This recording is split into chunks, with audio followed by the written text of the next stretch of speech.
Hola, greetings and salutations, folks. It's I, your host, Cinema Kane, coming back at you today. Today, I am breaking the first rule of Fight Club. So, Fight Club came out in 1999. Being that it's the 25th anniversary of that film, I said, you know what? Let's talk about Fight Club.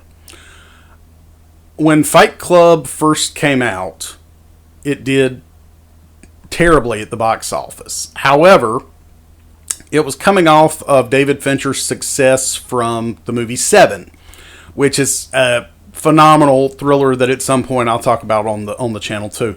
But Fight Club kind of came and went. I remember I didn't see it until a couple years later when I rented it from Blockbuster. And man, was I pissed off that I forego sawing this in the theater. So let's talk about it. I mean, you've got an excellent performance in Edward Norton and Brad Pitt coming out of this, not to mention Helena Bonham Carter, who's great in everything she does. I mean, they all are for that matter. But the psychology behind this film, that kind of every one of us has a little bit of a wild side or a streak in us that just has to let go and be primal or whatever, is definitely something that I feel like many of us can at least partially relate to. Whether it's, having an internal monologue about what you'd like to say to someone, or, thinking to yourself, man, I'd like to punch that guy for what he just said or whatever. I feel like there's at least a little bit of that in all of us. But many years after I got into the movie Fight Club, I finally read the novel by Chuck Palahniuk. And the novel and the movie are great. They go hand in hand very nicely together.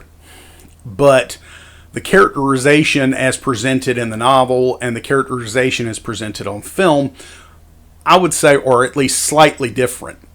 But not different enough that you really notice all that much. There are many themes going on within the story construct of Fight Club. The ideas of how easily people can be led, the ideas of how people who don't have a belief system can find a belief system in something that could potentially lead them down the wrong road. I mean, there are really just levels upon levels of things about society, about the world, that are about the human mind and psychology that are represented perfectly in this film. I've always felt like David Fincher is a great director, and a lot of people overpraise and overhype him. But in this case, as in the case of Seven, I think that he is an absolutely brilliant filmmaker. And I can't say enough good things about Fight Club. If you've never seen Fight Club, and the only thing you know about Fight Club is the first rule, which is don't talk about Fight Club, then definitely give this movie a chance. And if you're a fan of reading, check out the book too. I'm your host, Cinema Kane. I hope you enjoyed this review of Fight Club. If you did, don't forget to click like. Don't forget to subscribe. Don't forget to click that bell notification so you know every time Cinema Kane has a new video uploaded. And I'll see you at the video store.